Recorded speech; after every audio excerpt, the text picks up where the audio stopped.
Hola, buen día, buenos días. Una pregunta, ¿tengo que apretar control alternativa suprimir, de verdad? Es que ahora no sé.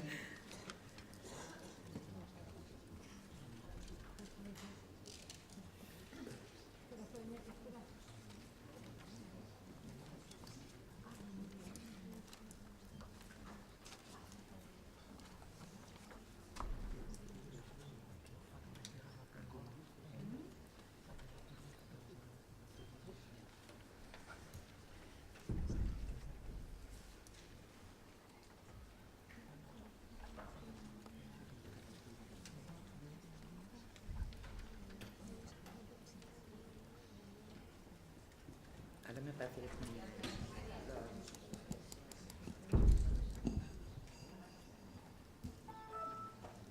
Vale.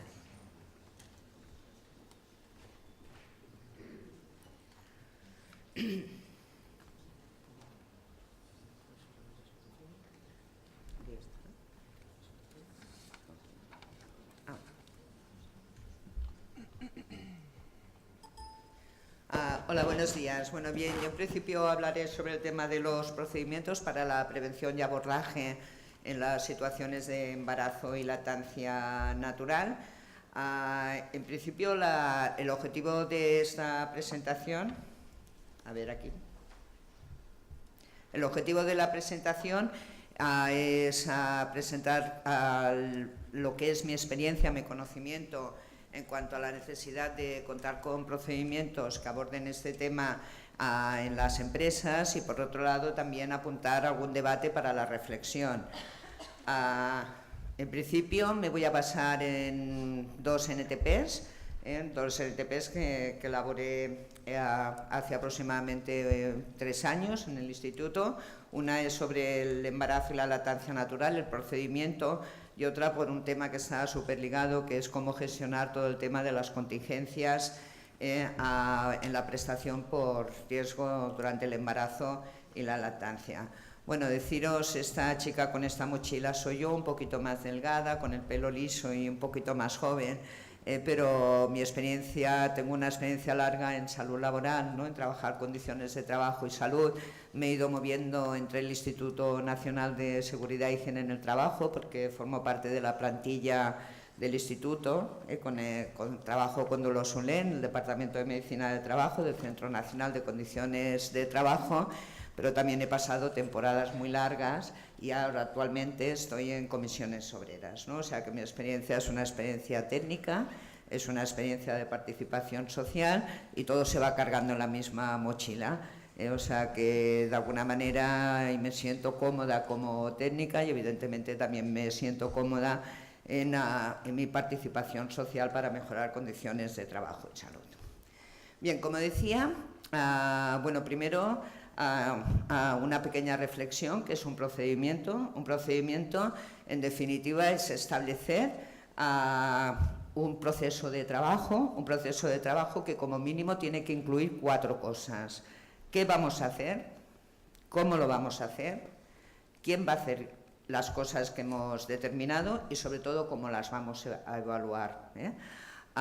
Esto es el orden, ¿no? El qué, el cómo, el quién y cómo las evaluamos, pero sí que quería hacer como un punto de atención al tema de la importancia de la evaluación. En un momento determinado Dolores también lo decía.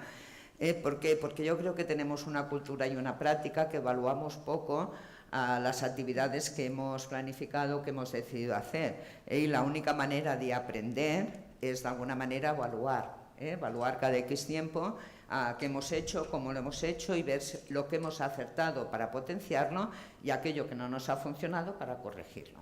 Y en ese sentido yo digo que no únicamente en el tema de la prevención durante el embarazo y la lactancia, sino en cualquier práctica de preventiva, y que somos, desafortunadamente, formamos parte de una cultura, de un hacer, que le damos poca importancia al tema de la evaluación. Y quería insistir de alguna manera en este aspecto que para mí es central.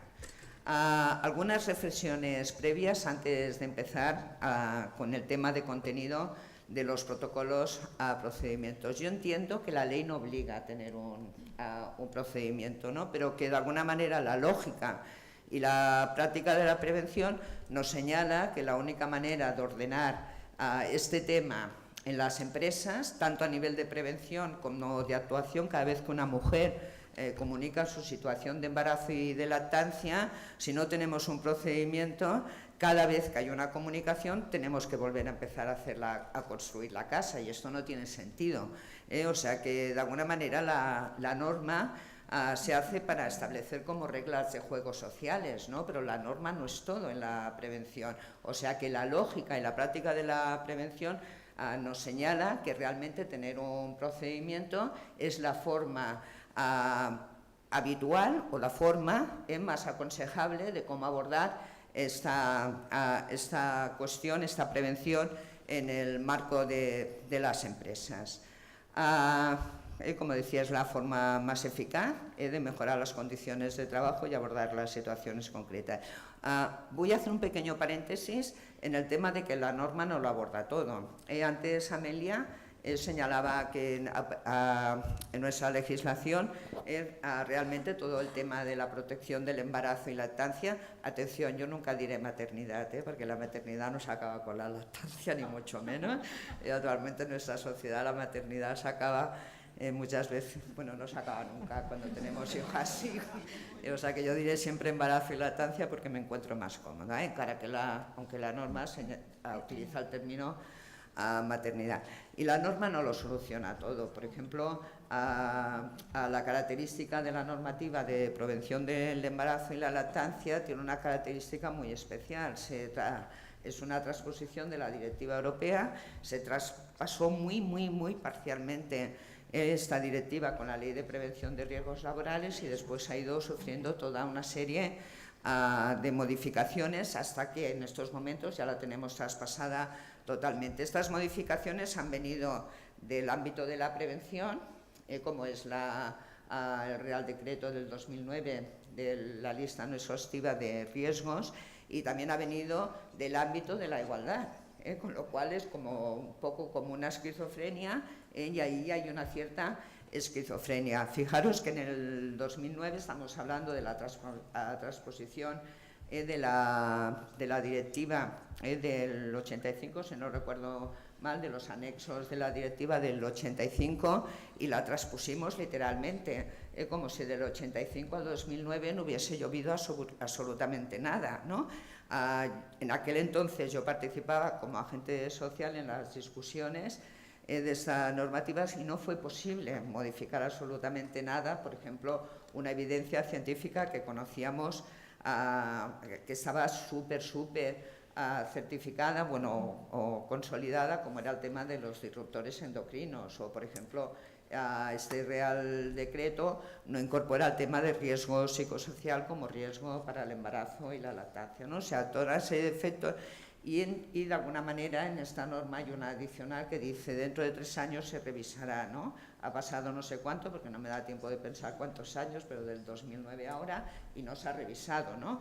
O sea que de alguna manera las normas son reglas de juego sociales y que son necesarias, sobre todo en el ámbito de las relaciones laborales, porque posiblemente es el espacio de relación social donde hay más conflicto y necesitamos más normas para funcionar, pero no nos resuelve todo. Y entonces, en este sentido, aunar en el tema. No es obligatorio tener procedimiento, no sé qué dirá después la Inspección de Trabajo, pero yo entiendo que la norma no es obligatorio, pero es tan aconsejable que yo creo que para que funcione este tema en una empresa tiene que haber procedimientos, si no, no existe de alguna manera la forma de abordarlo, ¿no? Evidentemente, como cualquier procedimiento de prevención, si es acordado con los agentes sociales, es más eficaz porque responde más a los intereses, a la experiencia del conjunto de las personas que intervenimos en las empresas y da confianza. O sea, cualquier procedimiento, como va dirigido fundamentalmente a la plantilla, en este caso a las mujeres, pues si no hay confianza, pues la gente no los utiliza, ¿no? Entonces, en este sentido, para recuperar el conocimiento y experiencia de los agentes sociales, de los delegados y delegadas de prevención, y para dar confianza a la plantilla, yo creo que es un elemento de alguna manera imprescindible. Y otro tema que me parece corto, y aquí ya es importante, y aquí es totalmente mi experiencia, es que los procedimientos, sean estos o sea cualquiera, deben ser cortos. A veces hacemos procedimientos de un montón de páginas, pero tenemos que tener en cuenta que los procedimientos van dirigidos evidentemente para saber qué hacemos, cómo lo hacemos y quién hace qué, pero la plantilla los tiene que entender. Si de alguna manera, y sobre todo en un procedimiento de este tipo, que se basa en la actuación preventiva a partir de que una mujer comunica su situación de embarazo y de lactancia y tal, si hacemos protocolos de 50 hojas, por ejemplo, tenemos una cierta tendencia a hacer protocolos que empezamos con toda la retahíla de la normativa, y es importante, pero igual la podemos poner en un anexo, porque claro, si la gente se empieza a leer el Real Decreto, bueno, además en este tema, ¿no?, que ha habido una normativa que se ha ido modificando a través de diferentes normativas, pues vale la pena que tengamos claro, pero pongámoslo en un anexo, ¿no? O, de alguna manera, que tener en cuenta que de alguna manera cuando hacemos un protocolo el objetivo fundamental es que sirva para que la empresa se sepa qué va a hacer y quién hace las cosas y cuáles son las reglas de juego, pero tenemos que tener en cuenta también que debe ser comprensible para las personas que va dirigido, en este caso las mujeres que pueden estar embarazadas y tal, ¿no? En este sentido tenemos que tener como muy presente que podemos jugar con los anexos, porque es verdad que hay elementos que tienen que estar en los protocolos, pero los podemos poner en los anexos para que la gente que los utiliza de alguna manera no se canse, no se agote para llegar a lo que es la que podríamos llamar la chicha, ¿no?, el corazón del procedimiento, ¿no? O puede haber acuerdos complementarios, ¿no? O sea, acuerdos complementarios que no necesariamente tienen que estar metidos dentro del protocolo. Y la otra cosa fundamental debe ser conocido. Si tenemos un protocolo, un procedimiento de actuación en la empresa y no lo conoce, normalmente quien lo tiene que aplicar lo conoce, pero si no lo conoce la plantilla, evidentemente la eficacia es cero, o sea que en este sentido, importante. La NTP que hicimos sobre el tema del procedimiento nació fundamentalmente de la experiencia recogida de intervención en las empresas y de hacer la consulta de todos los protocolos que tuvimos acceso, y entonces a partir de ahí salió una idea.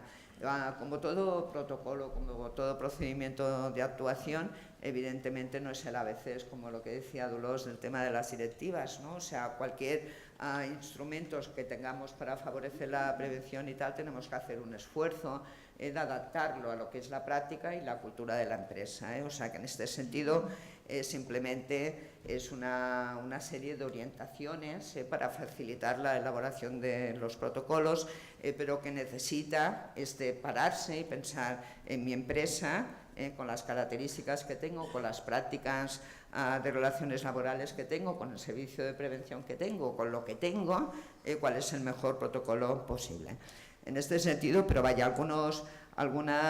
compartir algunos elementos que diría que son centrales en cualquier tipo de protocolo. Evidentemente se tiene que identificar, parece una tontería, pero hay protocolos que no tienen ni la fecha. Los procedimientos tienen que estar identificados de una forma clara y tener fecha.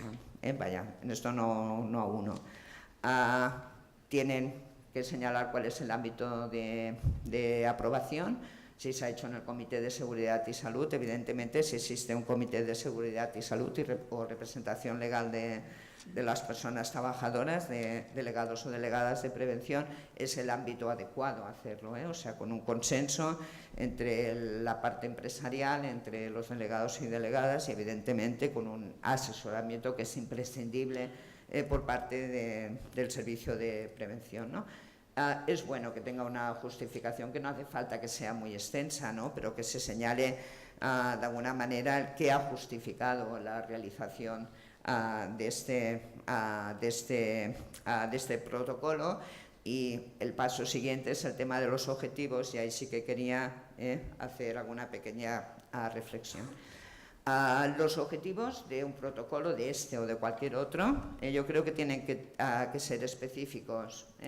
Normalmente también tenemos una costumbre de los objetivos de los protocolos, de los procedimientos, de alguna manera hacerlos demasiado genéricos.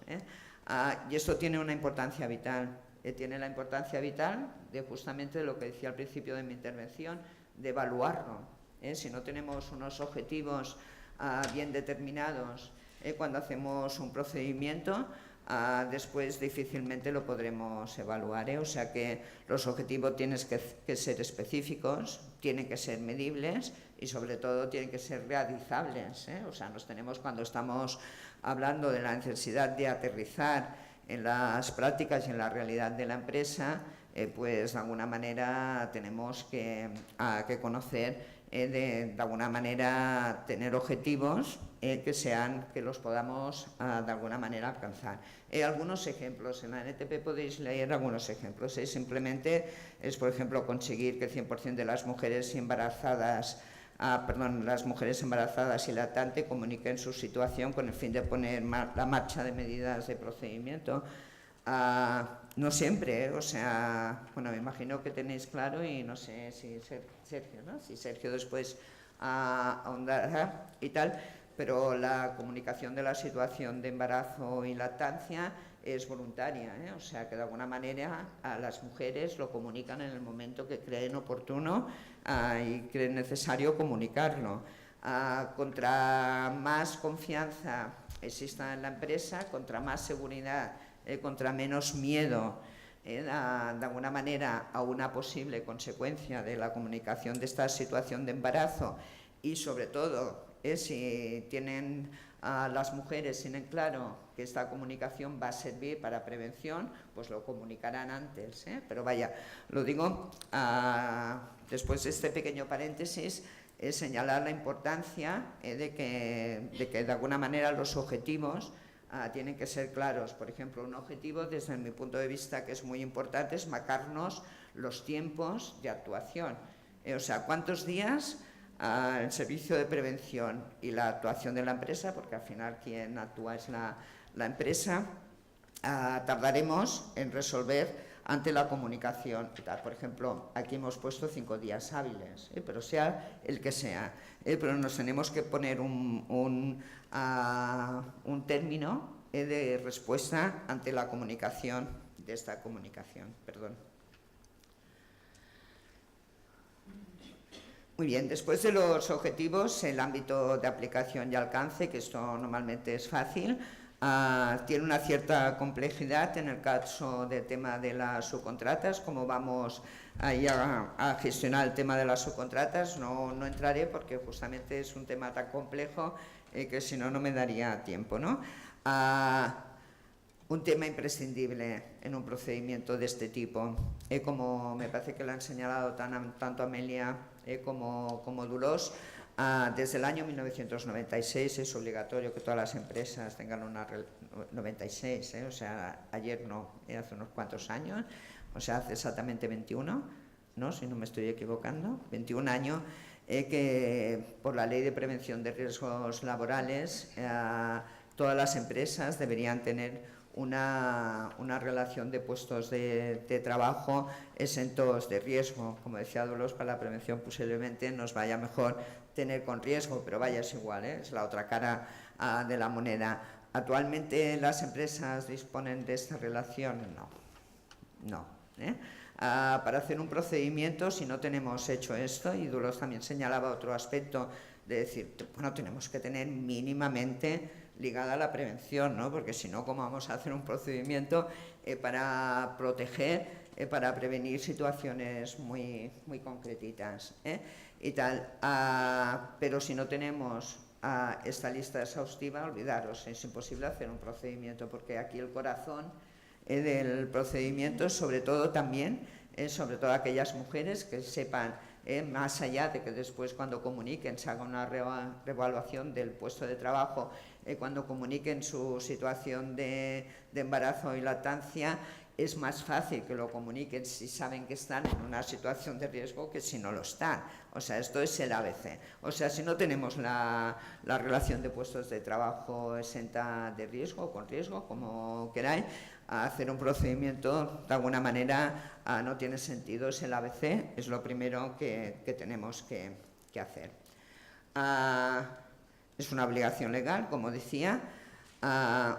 Dedicar, se me está tirando un poco el tiempo encima, a dedicar un minuto a un tema que es importantísimo. Si queremos cumplir la jerarquía de prevención que marca la ley, que además en este sentido yo creo que es una jerarquía lógica, modificar condiciones de trabajo o modificar tareas, ¿no?, de cambio de puesto de trabajo o contingencia, porque es verdad que durante unos años hemos ido al tema de la contingencia y esto ni social ni preventivamente es positivo, porque realmente las mujeres cuando estamos embarazadas o estamos dando de mamá somos mujeres sanas, o sea, en todo caso el problema está en las condiciones de trabajo, no en el tema de las mujeres, ¿no? Y tal, en este sentido, ir miméticamente al tema de contingencias es una situación que no beneficia absolutamente a nadie, y a las mujeres tampoco, porque no es el reconocimiento.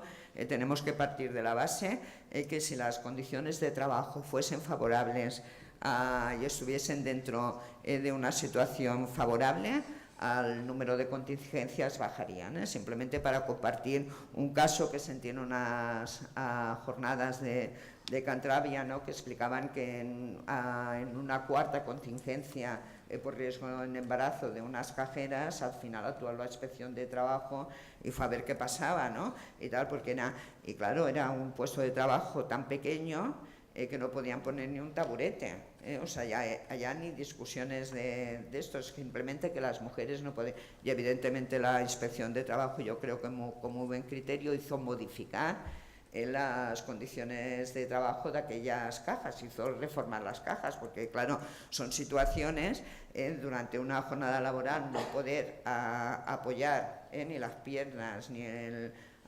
pompis, para hablar rápido, para descansar y no poder cambiarte de postura no es beneficioso, atención, ni para las embarazadas ni para el conjunto de la población. O sea que en este sentido y tal, ¿no? Importante que cuando evaluemos, además de evaluar el puesto de trabajo, evaluemos las tareas, porque realmente para hacer prevención, para hacer cambios de condiciones de trabajo, si no tenemos bien identificadas las tareas y los riesgos, realmente será muy difícil, en general es difícil, de alguna manera actuar preventivamente haciendo modificación de condiciones de trabajo, pero si no tenemos evaluadas las tareas, aún es todavía mucho más complejo. Como decía, es un elemento clave para elaborar un procedimiento. Ha salido en la mesa, me parece que Iñaki en la presentación de la jornada lo decía, y lo ha sacado también Amelia. Actualmente tenemos un conflicto de prevención y diría que también social con el tema de los criterios para la evaluación, prevención y derechos sociales de las mujeres y tal. Fijaros que cuando antes decía, es que la norma no lo resuelve todo, pues la norma es tan absurda que tenemos una ley de igualdad, que tienen una adicional que dice el Ministerio de Trabajo, en aquel entonces me parece que se llamaba Ministerio de Trabajo, bueno, es igual, empleo, elaborará unas directrices para la evaluación de riesgos durante el embarazo y la lactancia, que son las directrices que después el Ministerio mandató al Instituto para realizarlas, y después tenemos un Real Decreto que aborda temas de contingencias de seguridad social, que tiene también un adicional que dice se mandata al Ministerio de Empleo para que elabore normas para la evaluación, en definitiva, de las contingencias por riesgos durante el embarazo y tal. Entonces, claro, en el Ministerio de Empleo estamos el Instituto, pero también está el INS. Y entonces el Ministerio de Empleo mandata en el INS. Y el INS, en vez de sumarse a una trayectoria conjunta, el INS mandata, pide a dos asociaciones profesionales que elaboren normas, con lo cual actualmente tenemos unas normas para la prevención, que son las normas o directrices, es igual, criterios para la prevención, y tenemos criterios para una prestación económica de seguridad social. Son criterios diferentes, más restrictivos los de seguridad social, entre otras cosas porque contempla muchísimos menos riesgos, y después los criterios son totalmente diferentes, con lo cual tenemos unos criterios para prevención, unos criterios para protección social, con lo cual hace que una franja de mujeres, que no sabría estimar el número, pero que puede ser elevado, y hay una parte importante de los conflictos, de alguna manera se quedan desprotegidas de prevención y se quedan desprotegidas de derechos de seguridad social. Entonces, en este sentido, yo celebro que uno de los objetivos del Gobierno de Navarra sea incidir para acabar con esta situación, porque es una situación, de alguna manera, para la prevención y para los derechos sociales insostenible. O sea, tiene que haber los criterios de prevención y de protección social tienen que ser los mismos. Evidentemente, yo abogo por los criterios del Instituto. Tiene que haber un proceso de intervención, que como mínimo tiene que quedar claro quién comunica: siempre la mujer embarazada o lactante, ahí no hay duda posible. ¿Cómo se comunica? El procedimiento vale la pena que tenga un documento estándar. ¿Y a quién se comunica? Pues depende de la realidad de la empresa. Pues a veces es al servicio de prevención, a veces es a vigilancia de la salud. Claro, si la vigilancia de la salud no es interna, sino que está subcontratada, es como bastante absurdo. Se puede hacer, evidentemente, a recursos humanos, no es el problema, es uno de los temas que se ha de adaptar a la realidad de la empresa, ¿no?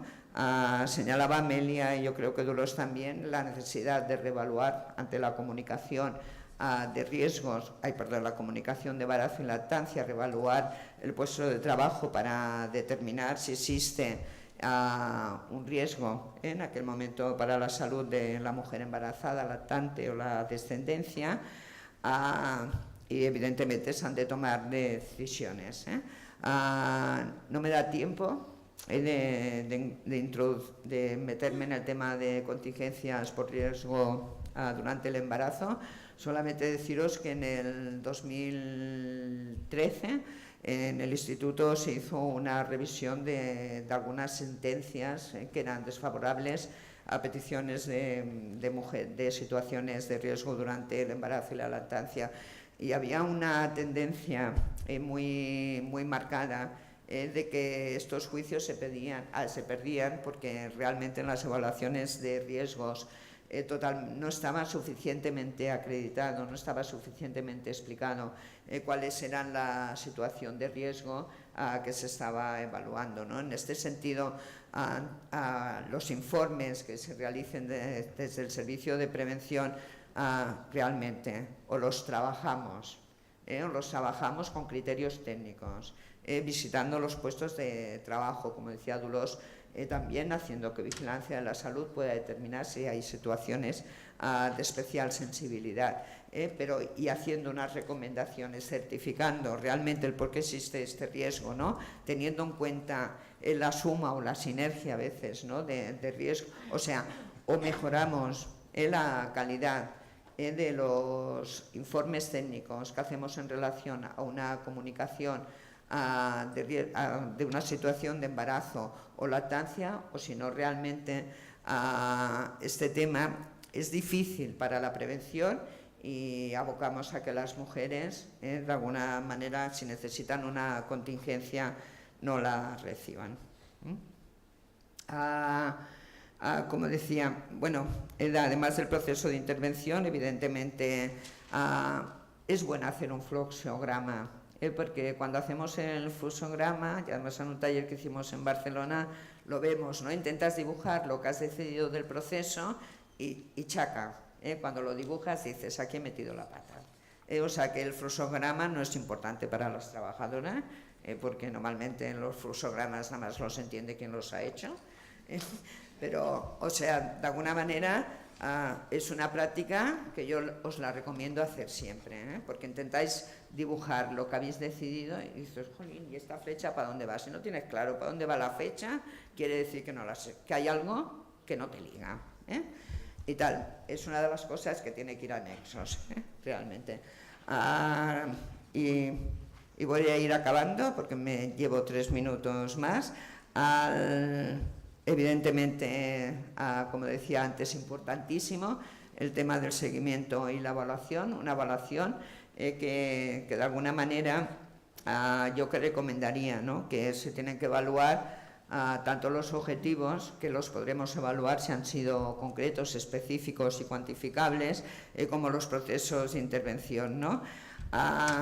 Evidentemente yo creo que la evaluación de este tema se ha de evaluar con las personas que han estado implicadas. Necesitamos preguntar a las mujeres que han utilizado este procedimiento, las mujeres que han comunicado su situación de embarazo y lactancia, de alguna manera cuál ha sido su experiencia de la utilización de este procedimiento. Yo creo que el seguimiento lo tiene que hacer el Servicio de Prevención porque es su tarea técnica y evidentemente este procedimiento, los resultados del seguimiento evidentemente se tienen que reflexionar y compartir tanto con la empresa, con las personas de la empresa que tienen responsabilidades, funciones en este procedimiento y con la representación legal de las personas trabajadoras. Decía que hay una relación de documentos anexos. Ha salido el tema, yo recomendaría que hubiese una documentación estándar para comunicar la situación donde quedase claro a quién se tiene que dirigir esta comunicación. Yo diría a todas las referencias legislativas anexos, el fluxograma anexo, si de alguna manera en el cuerpo, ¿no?, en el corazón del procedimiento, una relación de puestos de trabajos exentos de riesgo, pero los criterios que se han utilizado anexos o en un documento aparte, de alguna manera jugar entre el corazón del procedimiento y los anexos, ¿no? Perdón. Claro, como me he saltado algunas, ahora se me rompe la línea. Pues nada, voy a acabar aquí. Yo creo que sobre todo animaros y convenceros que es la única manera de hacer prevención en las empresas en este sentido, de tener un procedimiento para señalar qué hacemos, cómo lo hacemos, quién lo hace y evaluarlo periódicamente. Gracias.